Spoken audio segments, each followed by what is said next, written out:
sama Pastor Mike untuk ngomongin tentang panggilan hidup. Bentar ya, aku pengen komen.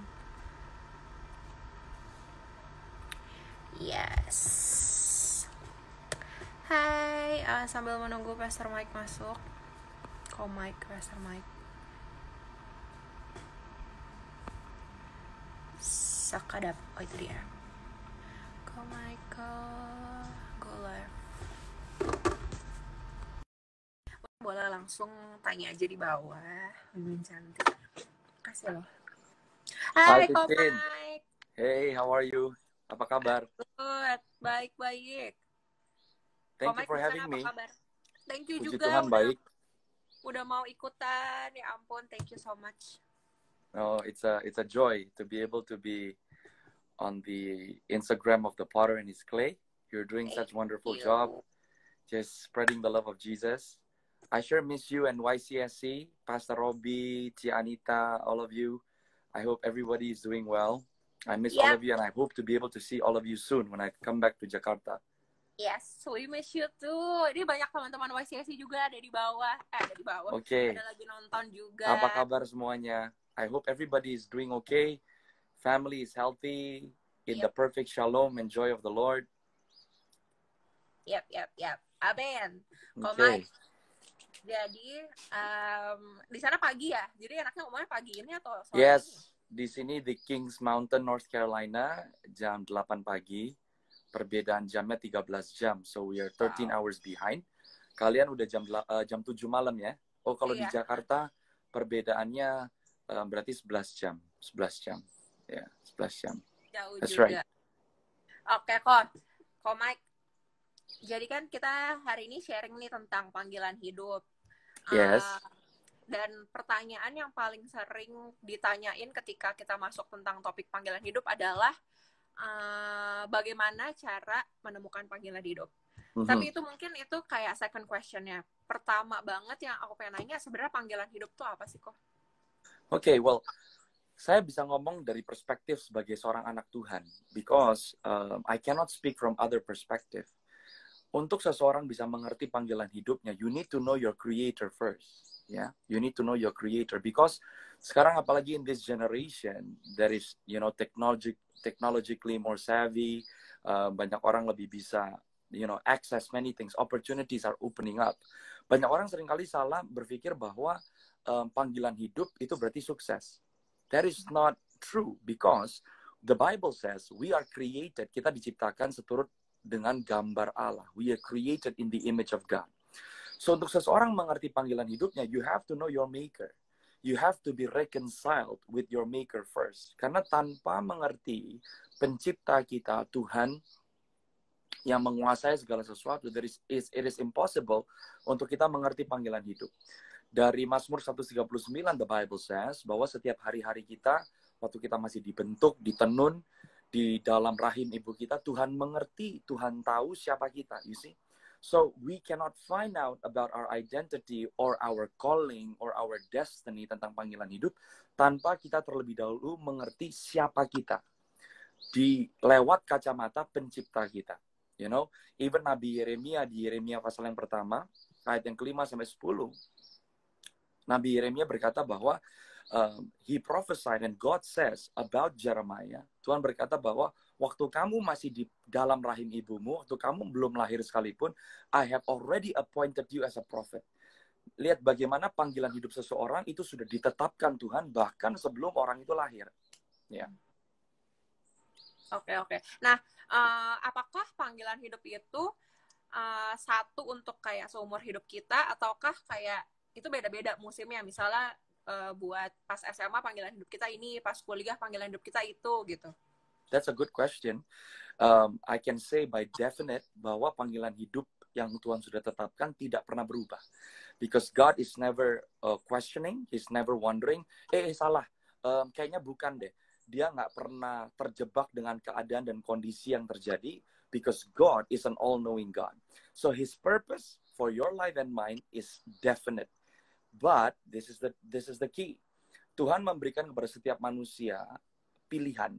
You choose whether you want to obey or not. You choose whether you want to walk in the path of God or not.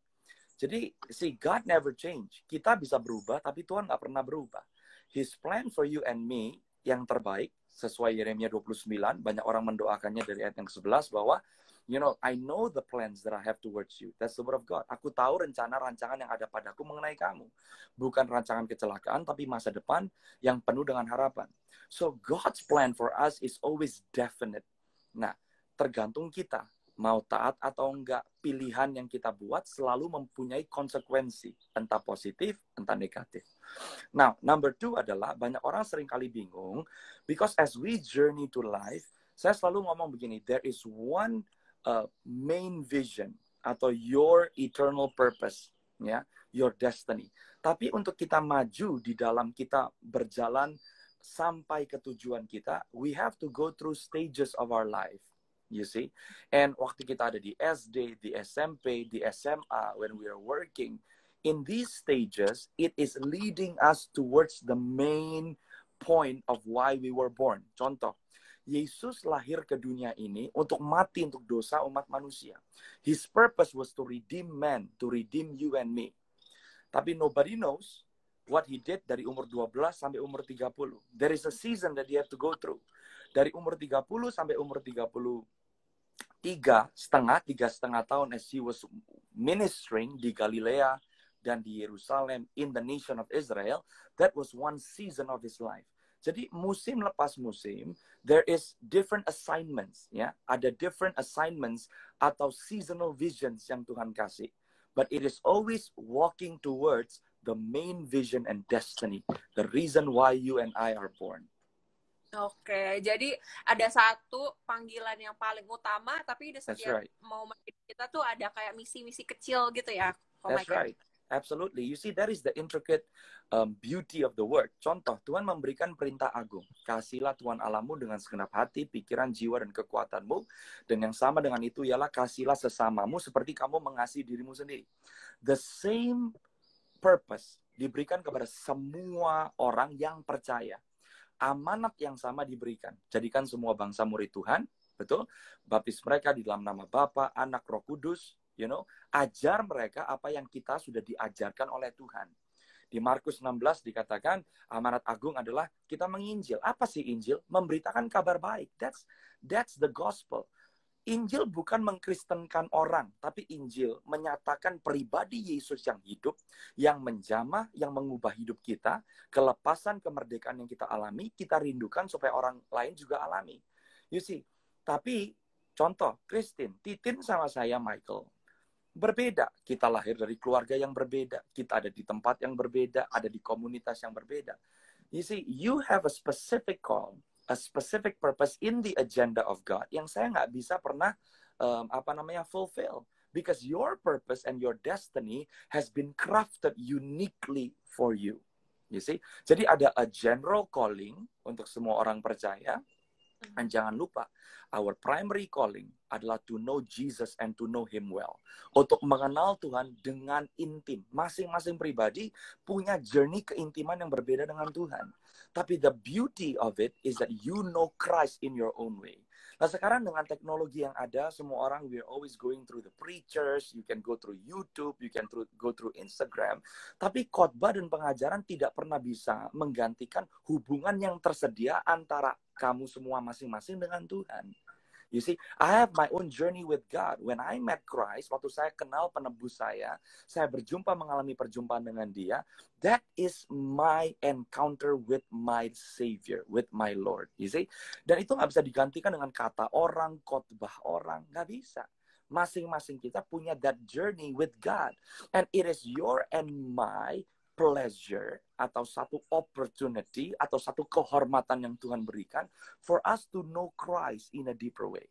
Ya, tapi seringkali kita terkecoh dengan sekolah mana yang saya harus pergi, kuliah apa yang saya harus ambil, pekerjaan apa yang saya harus ambil, pelayanan, dan kita mix. Dunia ini juga menawarkan mimpinya. Terkenal, sukses, berkuasa, punya banyak orang. And sometimes kita suka match itu berarti sukses, kaya, berkuasa, itu berarti adalah Tuhan. Punya pasangan hidup yang tercantik, atau terganteng, atau terkaya, terbaik. when that has nothing to do with the true treasure yang Tuhan kasih. And what is it? To know Him well. Karena jangan lupa, semua orang ada hidup di dunia, kita nggak pernah tahu kapan kita meninggal, kapan kita pergi. There is an eternal value to your life and mine, but that eternal value hanya bisa dibukakan waktu kita masuk ke pintu. Apa itu pintunya? Yesus berkata, akulah pintu.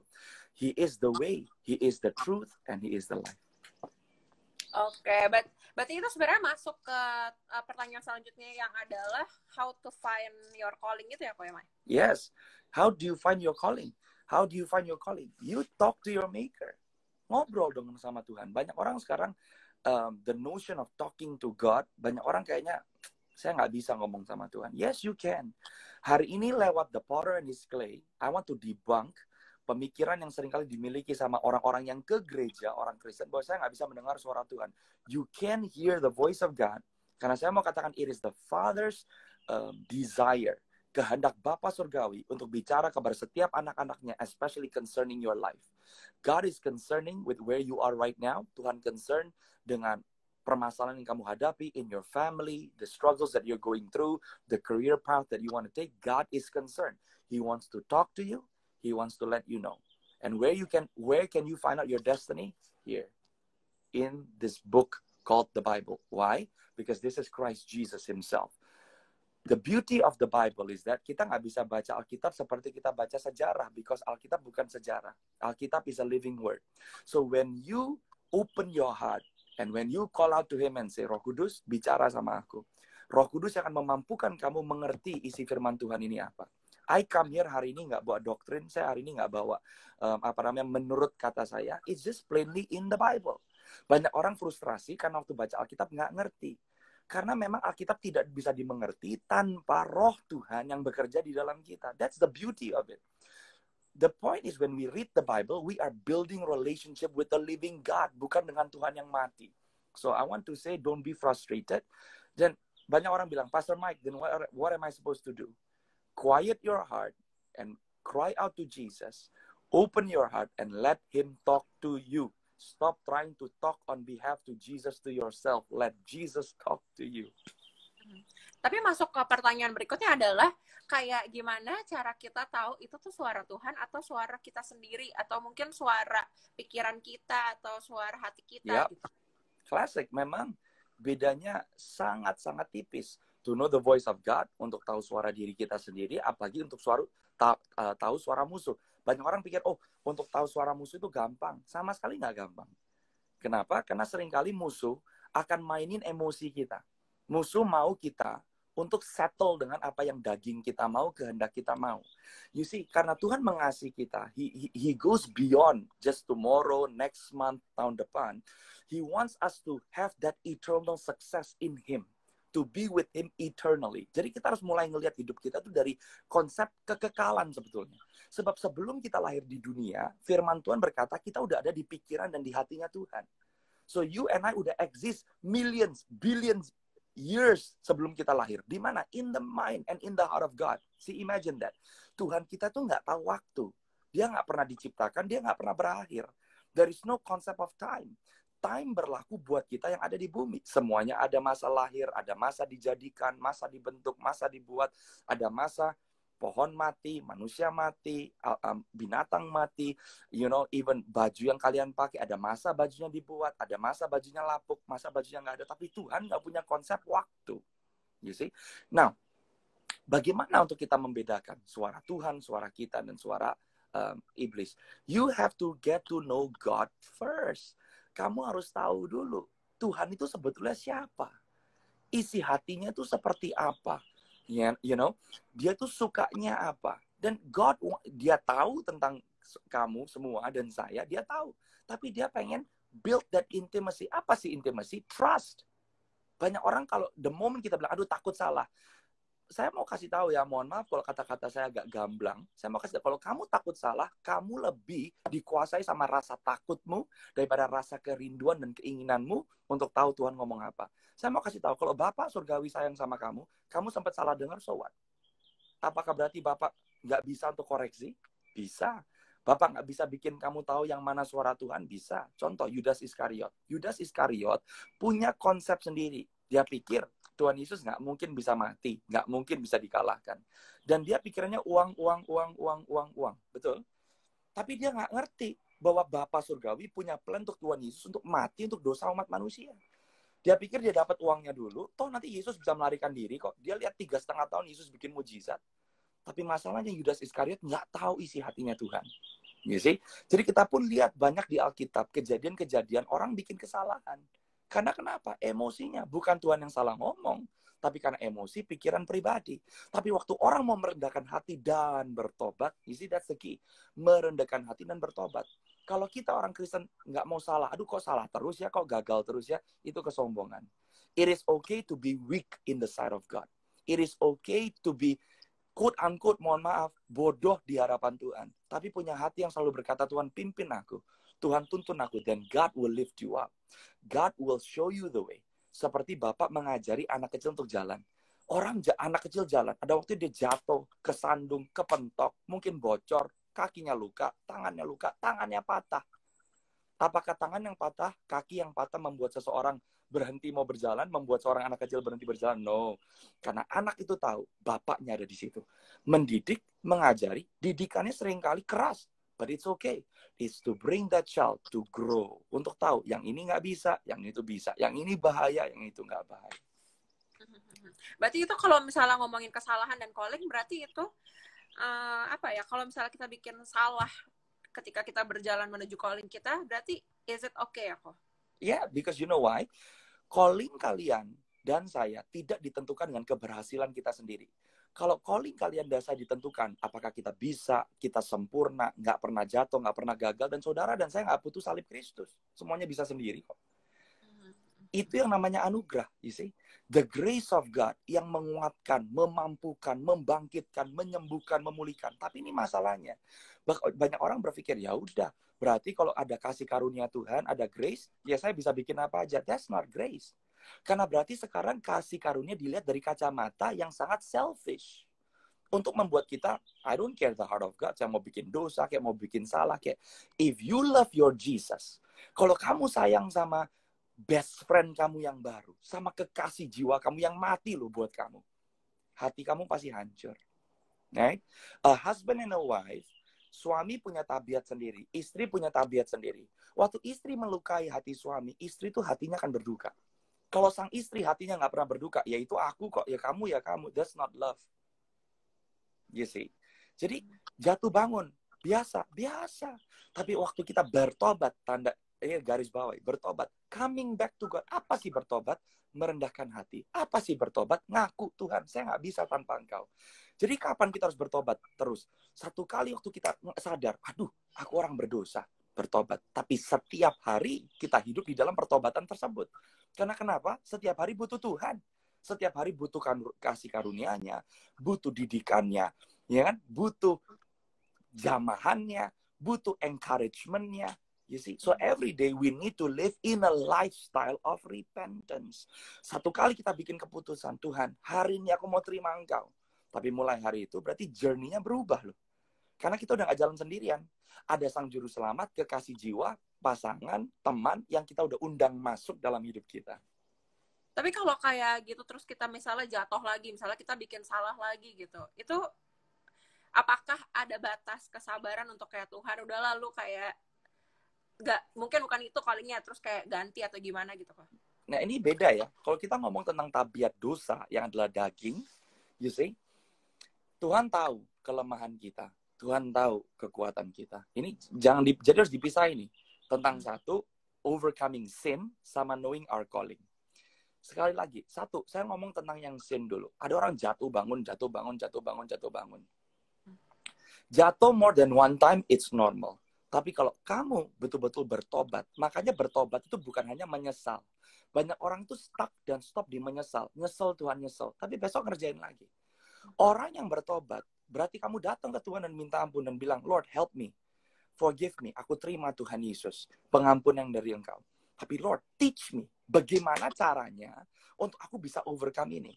You see, waktu orang bertobat, pasti ada yang berubah dari hidupnya. Komunitasnya berubah.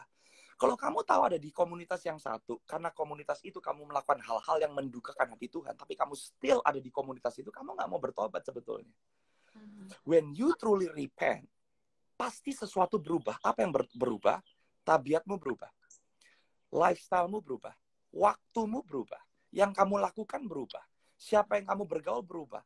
That change will happen. Kenapa? Roh Kudus yang ngajarin kamu. Tuhan Yesus yang kasih kamu counsel. Karena Tuhan bukan yang tipe, oke deh, kamu diampunin. Ya sok, kembali ke hidup. Saya udah bahasa Sunda nih. Balik deh kamu ke cara hidup yang kamu. No, dia kan kasih tahu kamu. Nggak kayak begitu. Stop lakukan ini. Ambil banyak waktu kamu harus berdoa. Jangan kamu ke situ. Jangan kamu hangout sama itu. Those things are happening. You see, this is the point. Waktu kita obey, waktu Tuhan katakan, jangan lakukan ini. Waktu kita taat tanpa kita sadar, ketaatan kita, itu yang memampukan Roh Kudus yang akhirnya bekerja dalam hidup kita. You know, ada orang bilang, gimana supaya saya bisa bebas dari tabiat dosa ini? Taat. Tuhan lagi suruh kamu apa? Tuhan suruh ngampunin, loh tapi Tuhan ngampunin nggak ada urusannya sama yang aku lagi struggle. Tanpa kamu tahu, when you obey, you give access for God to begin to operate in your life. Obey. Obey His will. Dia ngomong apa, lakukan. Di situ perubahan akan terjadi. Sekarang ngomong tentang calling. Calling bukan dosa. Ada orang yang coba satu, dicoba terus, tapi gagal. Coba gagal, coba gagal, coba gagal. Then you need to check, Lord, yang aku lakukan ini kehendak Tuhan atau bukan sih? Baik, belum tentu benar loh. Mau punya bisnis baik nggak? Baik. Sekolah baik nggak? Baik. Kerja baik nggak? Baik. Mau jadi arsitek baik nggak? Baik. Mau jadi dokter baik nggak? Baik. Kalau mau dilihat baik, semuanya baik. Tapi baik belum tentu benar. Apa itu benar? Benar adalah menurut Tuhan. Poinnya satu. Sebelum kamu melangkah dan bikin keputusan, tanya Tuhan dulu nggak? Itu kalau tadi ngomongin soal pintu yang ditutup terus kita mau coba tapi gagal, kita harus tanya Tuhan. Gimana kalau pintu yang udah kebuka lebar, apakah itu selalu dari Tuhan atau bisa aja kayak apa gitu, ujian atau bisa, tes? you see? Jadi dinamikanya banyak. Ada orang ngadepin masalah, kepentok, gagal. Bukan berarti dia ada di jalan yang salah loh. Karena dia lagi di-train. Ya, dia lagi di-train sama Tuhan. Ada yang gagal terus memang karena salah jalan. Ya, semua pintu bukan dari Tuhan. Seperti saya bilang, kenapa susah bedain seringkali suara diri sendiri ya, apalagi dengan suara setan? Karena setan seringkali bekerja lewat apa yang kita mau. See, the devil has no problem with you getting rich. The devil has no problem with you getting blessing. Gak ada masalahnya. Yang penting kamu binasa. Jadi makanya seperti saya bilang, kita nggak bisa equate. Sukses berarti Tuhan. Belum tentu loh. Kamu mau punya... Ya. Sorry kok. Apakah kayak setiap calling dari kita, setiap calling buat kita tuh ada apa ya? Ada benchmarknya nggak sih kok? Atau ada teorinya? Atau ada apanya gitu? Bukan teori, tapi selalu ada buahnya. Tuhan Yesus lihat. Kamu selalu lihat dari buahnya. Buahnya apa sih? Buahnya apa? Buahnya Jesus revealed. Jesus getting bigger, kamu makin kecil. Satu deh. Mau nggak rela Yesus diingat tapi kita dilupakan? Kalau kita punya problem dilupakan, something is wrong. Karena the calling of God will always reveal Jesus. It will always magnify the name of Jesus. Contoh saya mau kasih tahu. Waktu Yesus hidup dan dia melayani cuma di Galilea, di dalam Israel.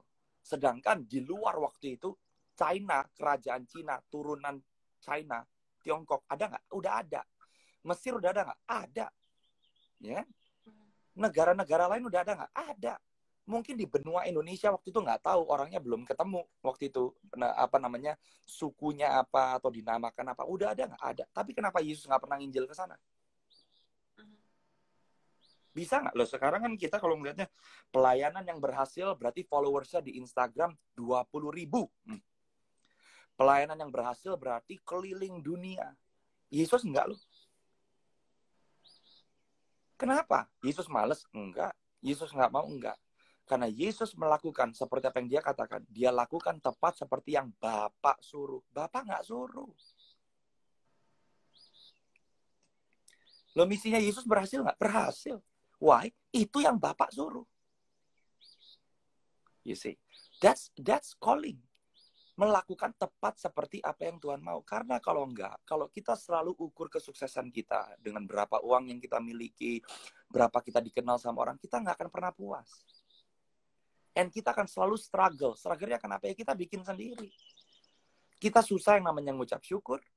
Kita susah yang namanya terima damai sejahtera. Why? Karena ini wiringnya udah salah. Apa sih harta terbesar yang Tuhan kasih sama kita? Satu, damai. Nggak bisa dibeli sama orang.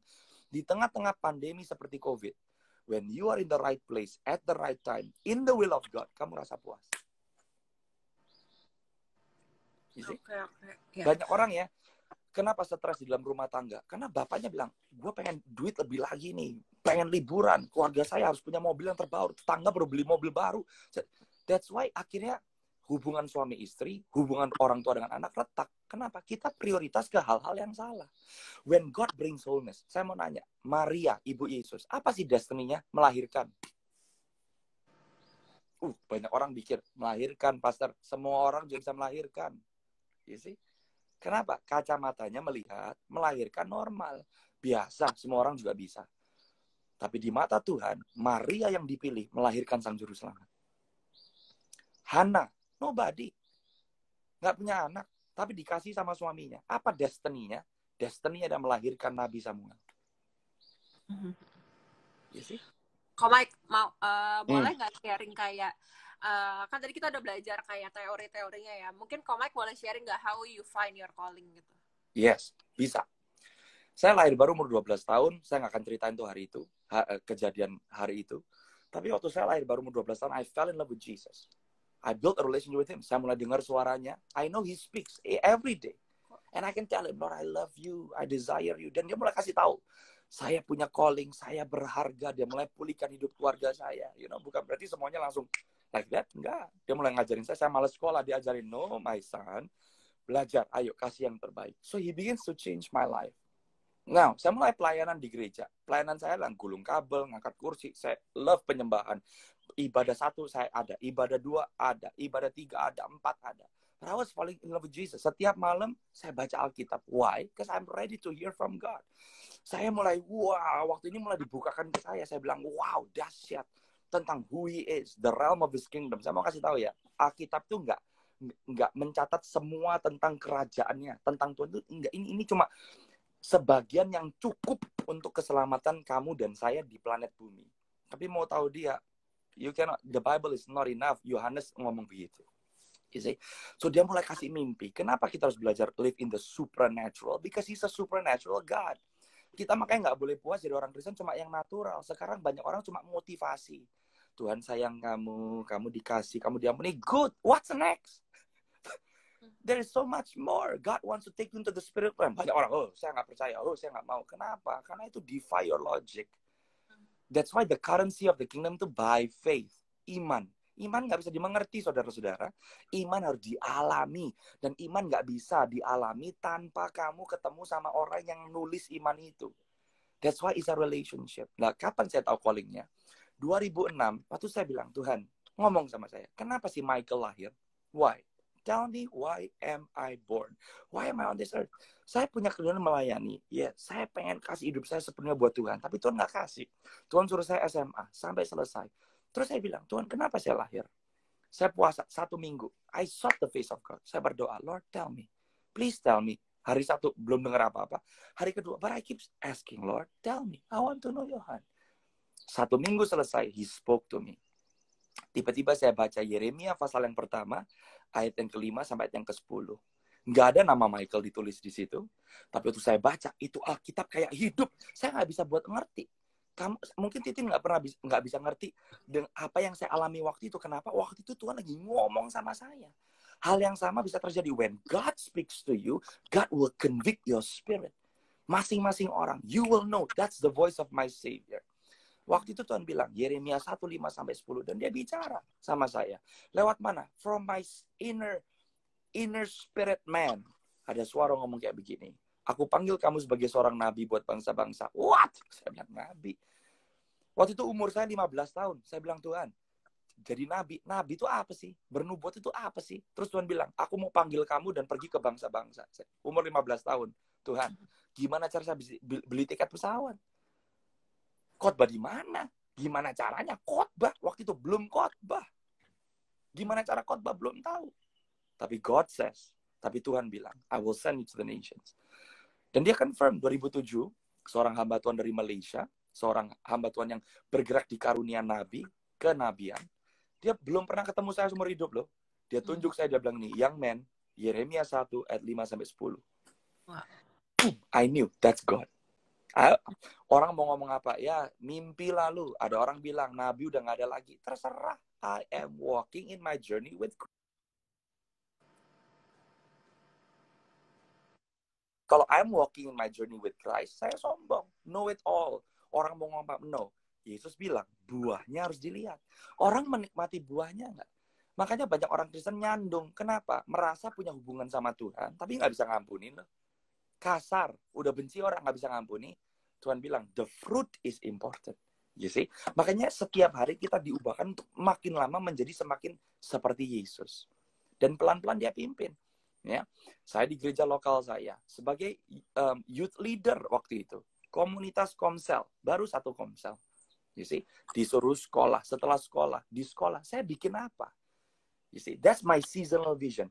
Mengarah kepada my primary purpose. Apa itu Yeremia 1:5-10? Caranya gimana ke depan saya nggak tahu. Saya nggak pernah mimpi khotbah di Indonesia. Saya nggak pernah mimpi ke YCSC. YCSC tempat yang pertama saya khotbah waktu ke Indonesia. Nggak pernah mimpi.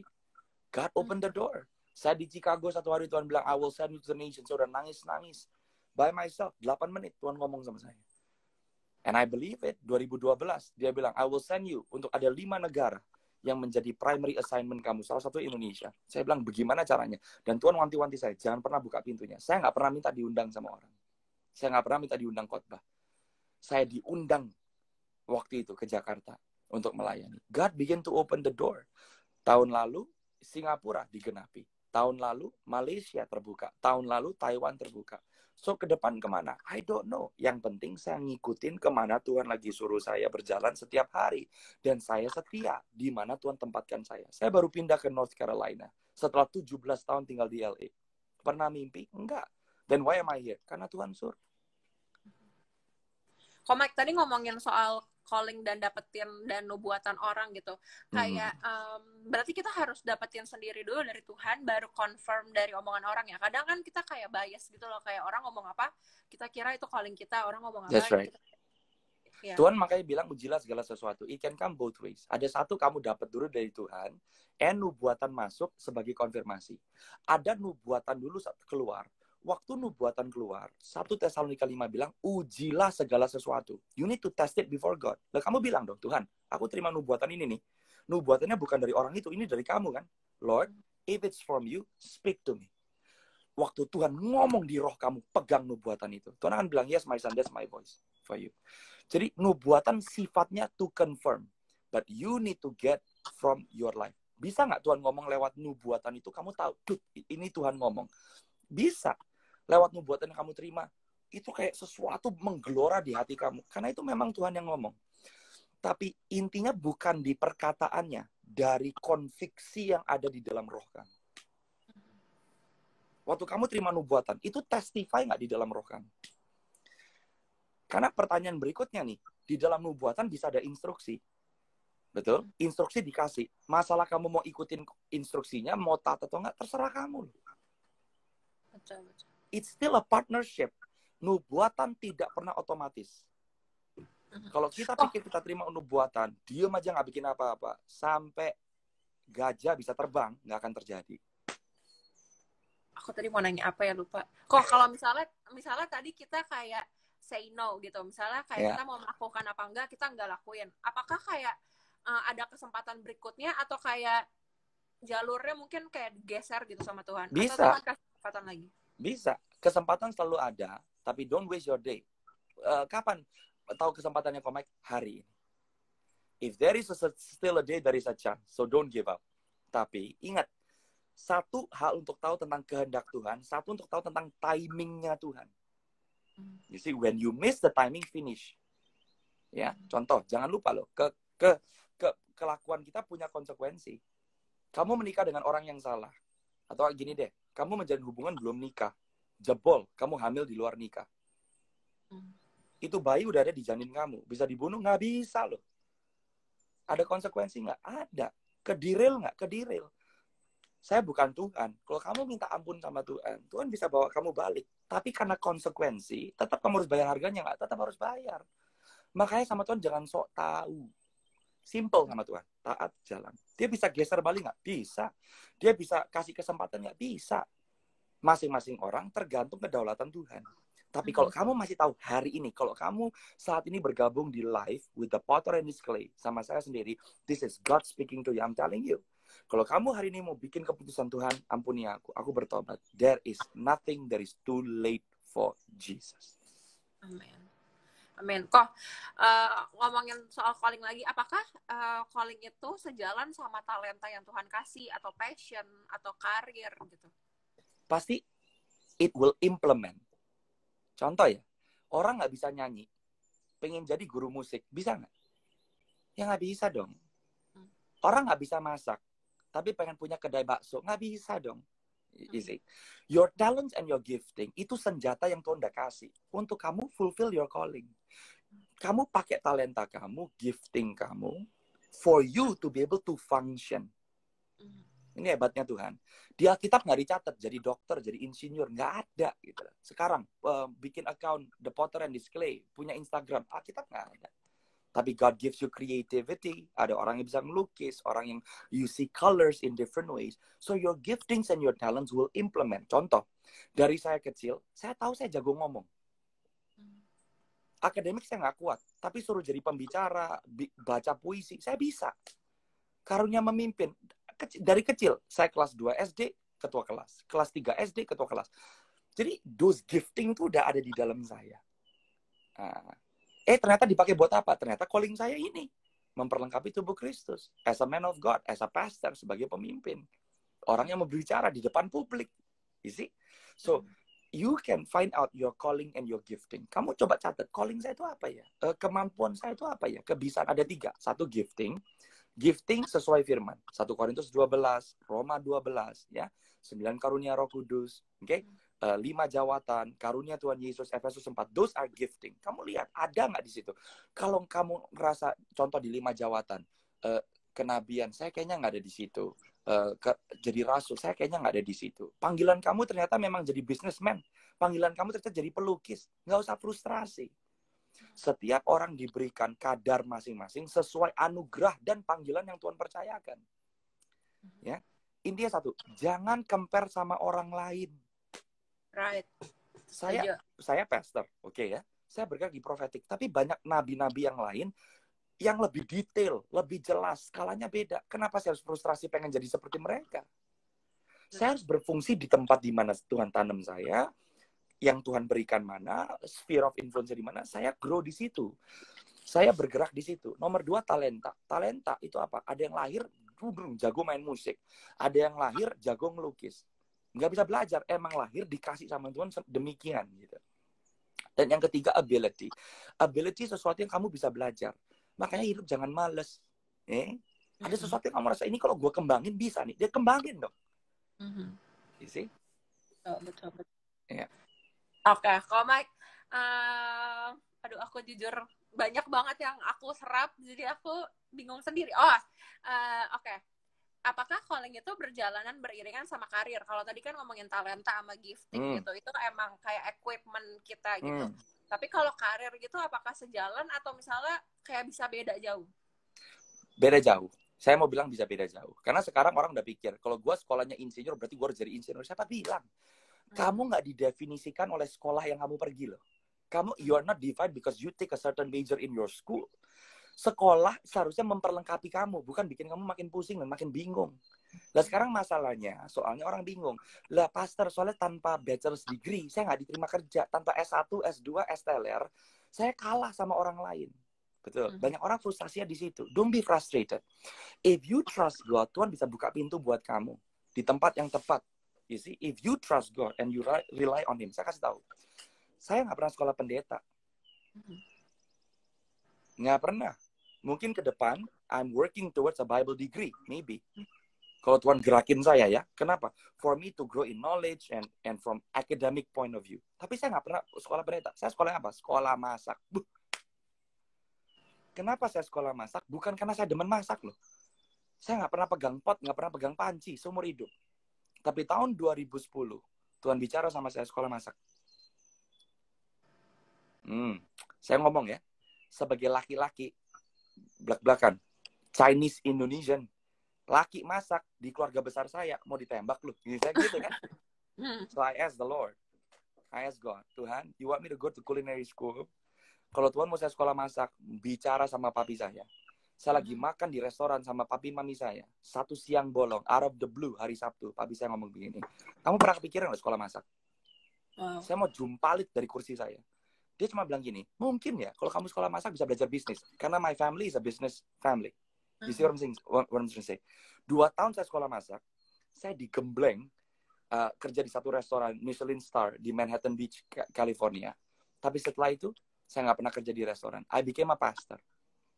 Okay? Satu, I became a pastor. Ternyata di sekolah masak saya diajar tentang disiplin banyak hal. Tapi nomor 2, 2012 sampai 2015 saya kerja. Saya bekerja di satu, Tuhan minta saya bekerja di dunia kerja. Ternyata karena saya sekolah masak, selama 3 tahun banyak pintu terbuka di pekerjaan itu. Saat ini, saya kerja masak, no, I'm a pastor. Sekarang I'm an assistant pastor di gereja lokal di North Carolina. I'm a traveling minister ke Indonesia, ke negara-negara di Asia, nothing to do with cooking. So, di dalam setiap journey kamu kerja di mana sekarang? Kamu sekolah, beri yang terbaik. Okay? It might be a season, Tuhan taruh kamu di situ, tapi don't lose sight from your primary calling. Calling itu kamu apa? Tapi pastor, callingnya nggak jelas sih. Tuhan nggak akan pernah ngasih the entire picture. Kenapa dia nggak mau kasih the entire picture? Because he wants you to trust him and to rely on him every moment of the journey. Dia mungkin kasih kamu cuma seberkah, a glimpse. Betul. Misal, I know I'm called untuk jadi berkat, aku harus mempersiapkan tentara anak-anak kecil. Tentara anak kecil, apa ya? Jadi guru bisa, punya panti asuhan bisa, mau start mission work bisa, mau bangun yayasan bisa, mau banyak optionnya. Then you wait on God. Mungkin satu sisi Tuhan bilang, sekolah dulu, child development. It is equipping you. Tapi nantinya belum tentu kamu ngajar sekolah loh. Belum tentu. Betul. Belum tentu kamu ngajar sekolah. Bisa jadi, nggak tahunya itu anak-anak kamu sendiri. Tuhan kasih kamu 2 anak. Ternyata missionnya adalah you prepare 2 anak kamu. Kamu nggak tahu kan, ternyata yang satu anak kamu jadi penginjil Billy Graham. Kamu nggak tahu kan anak kamu yang satu Tuhan pakai di dunia kerja, punya satu pabrik. You don't know. Kamu cuma mikir, ya callingku aku mempersiapkan anak-anak, tapi nggak tahu cuma 2 anak kecil. No, nggak kecil. It's not small. You're doing exactly what God is telling you to do. Jangan kecilkan, jangan kecilkan. Jadi setiap season yang kayak Tuhan izinin kita laluin, entah itu nyambung apa enggak sama calling kita, itu membentuk kita ya kok ya. Absolutely. Mempersiapkan kita. Saya gereja anak-anak muda yang saya pimpin di Los Angeles, jumlahnya nggak 100, enggak. Terakhir waktu saya pergi, kalau kita ngadain youth service, 100-120 orang hadir. Pertama saya mulai, dan beberapa tahun, anggota youth yang saya pimpin, 45-50 orang. Banyak orang pikir, ya kecil. Saya nggak bisa lihat dari jumlahnya. If I'm doing what the Lord Jesus is telling me to do, it's enough. Betul. Kok ini ada Cila sama Vidya dari YCSC, dia nanya, sebenarnya tadi ini kayak kita udah bahas sih, calling itu hanya satu seumur hidupkah atau dari satu poin ke poin lain? Tadi Mike mungkin udah jawab yang poin calling paling besar dan calling per season itu. That's right. That's right. Jadi everybody have one specific call. Ya, tapi bisa branch. Contoh kayak Rasul Paulus. Apa sih callingnya dia? Sebagai bapak di dalam gereja Tuhan. Dia nulis banyak surat-surat yang menjadi pedoman kita sekarang. He's a leader. Tapi ada satu masa kalau kalian pelajari di buku Kisah Para Rasul dan juga di surat-surat yang Paulus tulis, ada satu masa dia berfungsi as a teacher, sebagai seorang guru. Dia berfungsi, ada yang besar dia sebagai penginjil. Ada waktu dia sebagai gembala. Dia stay di satu tempat bertahun-tahun. Tapi his main calling itu apa? As an apostle, sebagai seorang rasul yang memberikan kepada kita gereja Tuhan di akhir zaman ini arahan. Bagaimana hidup, bagaimana berfungsi, bagaimana berperilaku. You see, David, contoh Daud. Daud, apa pertama dia? Gembala. Gembala beberapa ekor domba. Right? Kedua, dia jadi apa? Dia jadi orang yang mendampingi Raja Saul. Ketiga, dia pimpin orang-orang di Gua Adulam. Seperti dia punya his own tribe, his own people. Ya. Terus dia jadi raja atas Yehuda. But what was his primary calling? To be the king of the nation of Israel. Right. Betul. Mike, ini tinggal 15 menit terakhir. Ya. Aku mau masuk ke pertanyaan terakhir, kayak gimana kalau kita menuju calling kita, tapi surrounding kita tuh nggak mendukung gitu. Kalau tadi Mike kan papinya langsung ngomong kayak kesannya buka jalan, tapi gimana kalau kita struggling banget sama sekitar kita gitu? Saya mau kasih tahu pertama kali waktu saya lahir baru dan saya jatuh cinta sama Tuhan. Papi saya nggak setuju saya jadi hamba Tuhan. Papi saya nggak setuju saya banyak waktu di pelayanan. Tapi saya sempat satu hari bilang, kamu jadi pendeta, mau makan apa kamu? Tapi that does not stop me. Saya nggak jadi kurang ajar, saya nggak jadi berontak. I trust God. Karena saya bilang, Tuhan, kalau kamu yang panggil saya, then you're gonna change my father's heart. Satu, saya cuma punya a very simple thing to say to all of you. 97 orang yang lagi ngeliat nih. Kondisi situasi kamu tidak menentukan destiny kamu. Tapi Tuhan yang berjalan di samping kamu menentukan segala sesuatunya. So don't be crushed by your circumstance because he is bigger than your circumstance. Satu intinya, learn to respond well. Kalau kamu jadi pahit dan kecewa, wrong response. Kalau kamu tetap setia, meskipun cucuran tetes air mata ada, tapi kamu tetap gigih dan kamu nggak mau stop. That's the beginning of your breakthrough. Lingkungan nggak mendukung, so what? Tetap jalan terus ya, Ko. Keep on moving forward. Unless God is telling you, right? Jalan. Abraham dijanjikan Tuhan sebagai bapak sebuah bangsa yang besar. Punya tanah nggak punya. Waktu dia lagi keliling Kanaan, itu tanah orang. Milik, didudukin sama orang lain. Abraham bisa bilang, Tuhan, di mana-mana orangnya besar, punya rakyat, punya tentara. Kapan saya bisa dudukin? Tapi dia cuma pegang satu janji Tuhan. Daud diurapi jadi raja. Waktu itu di Israel udah ada raja Saul. Betul kan? Kapan gue jadi raja? Turunan raja gue juga bukan. Di istana gue nggak pernah. Kenal sama rajanya juga enggak. Gimana cara gue jadi raja? Doesn't matter. Malah saya mau kasih tahu, seringkali waktu Tuhan kasih kamu your calling, kondisimu tidak akan mendukung. Karena kamu akan masuk sekolahnya Roh Kudus. Sekolah berserah, sekolah bersandar kepada Tuhan, sekolah beriman, sekolah taat, sekolah rendah hati. Kamu harus masuk di situ. Amin. Setuju banget, Ko Mike, ini tinggal 10 menit terakhir. Yes. Boleh nggak Mike pray for us? Buat semua teman-teman yang ada di sini. Buat tadi ada yang nanya, siapa ya tadi? Dobore. Itu pokoknya ada yang nanya, itu kita udah bahas di awal-awal. Jadi teman-teman yang ketinggalan session dari awal, mungkin nanti bisa nonton ulang live sessionnya. Ada nanti di recap di IGTV. Nah, sekarang Pastor Mike mau berdoa buat kita semua. Yes, I would love to pray for all of you. Saya mau bersaksi. Saya pindah ke North Carolina. Saya menanti, I'm getting married soon. Saya bilang, Tuhan, saya pindah. Jauh dari orang tua saya, mulai pelayanan baru. How can God provide? Dan Tuhan buktikan. Kalau kita ada di tempat yang tepat, God will provide.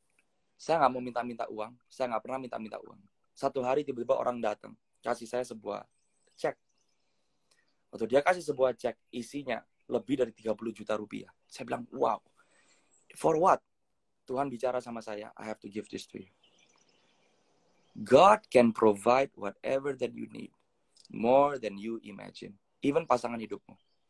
My beautiful fiancé Josephine di Jakarta, teman SD saya 21 tahun yang lalu saya ketemu. When it's in the season di mana Tuhan rasa perlu untuk saya didampingi oleh seseorang, for me to march forward in my calling, God sends the right person. Saya kenal sama Josephine more than 21 years. Tapi kapan? The timing of God, saya tahu this is my future wife, baru tahun lalu, akhir tahun 2019. The point is only one. When you are where God wants you to be, waktu kamu melakukan apa yang Tuhan mau, semua yang kamu perlukan, semua yang kamu butuhkan, Tuhan akan cukupkan dan Tuhan akan tambah-tambahkan buat kamu. Amen. So I want to encourage all of you, don't be frustrated. Setia di perkara yang dimana kamu sedang dipercaya Tuhan saat ini. Okay? Setia di sana. Kamu butuh sesuatu, pray. Dengan iman kamu terima. Karena kamu nggak datang ke Tuhan dengan mentalitas pengemis. Kamu datang ke Tuhan, mengerti, kamu tebusannya. Kamu anaknya. Seringkali kenapa orang berdoa nggak dijawab? Yohanes bilang, karena kamu salah berdoa. Seringkali bukan karena salah minta, attitude-nya berdoa salah. You see? Konsep waktu berdoa salah. Karena ingat, it's a relationship. Tuhan senang waktu kamu punya iman, Tuhan senang waktu kamu berserah, Tuhan senang waktu kamu percaya. Amin. Kenapa Abraham dipilih? Bukan karena Abraham sempurna. Banyak kesalahan Abraham. Nggak disuruh ke Mesir, pergi ke Mesir. Nggak disuruh jangan bawa sanak saudara, Lot dia bawa-bawa. Betul? Tapi kenapa Tuhan berkenan sama Abraham? Karena dia percaya. So you can make history with God. Siapapun kamu. Mungkin kamu merasa kamu nobody. Kamu merasa kamu bukan siapa-siapa. Mungkin kamu sekarang merasa sendirian. Kamu selama ini, there is somebody right now, I'm seeing a girl. Kamu saat ini merasa sangat sendirian dan kamu merasa you are a nobody. You've been locking yourself in your room more than 3 days. 3 hari kamu nggak keluar. I'm sensing somebody. Seorang perempuan. You've been locking yourself in your room. Kamu lagi patah hati dan kamu lagi patah semangat. 2 kata, patah hati dan patah semangat. Well, God is saying, I know you, daughter. Kamu nggak sendirian. And I'm calling you out. And I'm saying, daughter, make history with me. Every single one of you are history makers in the sight of God. You know, waktu saya lagi Facebook Live bulan Maret yang lalu, tiba-tiba Tuhan kasih tahu sama saya, ada seseorang yang cari pekerjaan dari bulan Januari sampai waktu itu bulan Maret atau April, kamu nggak dengar apa-apa. Tiba-tiba seseorang DM saya. Saya nggak tahu berapa orang yang lihat live-nya atau siarannya. Tapi sampai hari ini, only 1 wanita itu yang DM saya secara pribadi bilang, Pastor, waktu Pastor ngomong itu saya. Saya dibuat Tuhan amazed. Saya ribuan miles dari negara Indonesia, waktu itu dari Honduras, Uruguay, dari tempat-tempat yang lain. Saya nggak kenal siapa kamu. Tapi saya amazed sama Tuhan. Untuk wanita itu, Tuhan tahu siapa dia. And God can call her out. Lewat Instagram, lewat Facebook. So dimanapun kamu berada saat ini, God knows you. And God is calling you by your name. And God is saying you are not forgotten. Okay? You are not forgotten. Every one of you have a chance to make history with God. Tapi keputusanmu hari ini menentukan. Kamu mau keluar nggak dari rasa mengasihi dirimu sendiri? Kamu mau keluar nggak dari merasa kamu selalu victim? Oke, orang bikin salah sama kamu, orang melukai hati kamu, so what? Kamu nggak bisa balik ke belakang. Kamu nggak bisa repeat. Tapi hari ini kamu bisa memutuskan untuk mengampuni. Hari ini kamu bisa bilang, Lord, I'm gonna start up again. Kamu sempat gagal. The Lord is showing me, ada seseorang di sini, 2 kali kamu sempat mau kuliah, tapi kamu gagal. 2 kali kamu sempat mau kuliah, tapi kamu gagal. God is telling you, kegagalan di dalam kuliah kamu tidak menentukan siapa kamu. Okay? Your failure does not define who you are in God. Okay, so the Lord is saying, jangan patah semangat, but God is gonna shine a new light. Saya ngeliat seperti ada sinar coming down from the clouds. It's the clouds are parting. I'm whoever you are, yang sempat gagal 2 kali dalam kuliahmu, I'm speaking unto you bahwa a new light is coming, a new rejuvenation is coming over your life. Amen. Okay, let's pray. Bapak, Mike, yes. Mike, maaf banget nih. Ini tinggal 5 menit sebelum mati ya. Jadi mungkin Got it. bisa share. Very quick prayer. Father, I release your word right now. I declare scripture that says, all things work together for our good, for those who loves you, and for those who are called according to your purpose. I speak blessings untuk setiap anak-anakmu Tuhan. Aku berdoa di dalam nama Yesus. Hari ini yang patah semangat, yang putus harapan, menemukan harapan yang baru. I speak life. I speak blessings. I speak joy. I speak shalom untuk setiap dari anak-anakmu. Right now, I bless the potter and his clay. I bless Titin right now. Use her for your glory. Biar sarana Instagram ini Tuhan, kau pakai for the good news that Jesus saves, Jesus heals, Jesus restores, Jesus resurrects, Jesus bless will be preached all over the internet in Jesus' name. To Jesus alone be all the praise, the glory. Amen. Amen. Thank you so much, Mike. Thank you for having me. So I continue to support the potter and his clay. Hopefully kita bisa ngobrol-ngobrol lagi. I love all of you. A big shout out to YCSE, Pastor Robbie, Ci Anita, all of you. I love you so much. Sampai ketemu in the next time I'm in Jakarta, tapi surely online. Yes, yes. Thank you so much, Ko Mike. See Blessings. you next time. God bless See you. you. Bye-bye. Apapun yang Ko Mike lakukan berhasil dan sukses Amen. di sana. And Amen. good luck for your wedding preparation. Thank you. Thank you. Thank you, God bless Ko all of Mike. you. I love you all. God bless you. Bye-bye. Bye-bye. Oke guys, terima kasih semua sudah menonton. See you di live berikutnya. Terima kasih semuanya.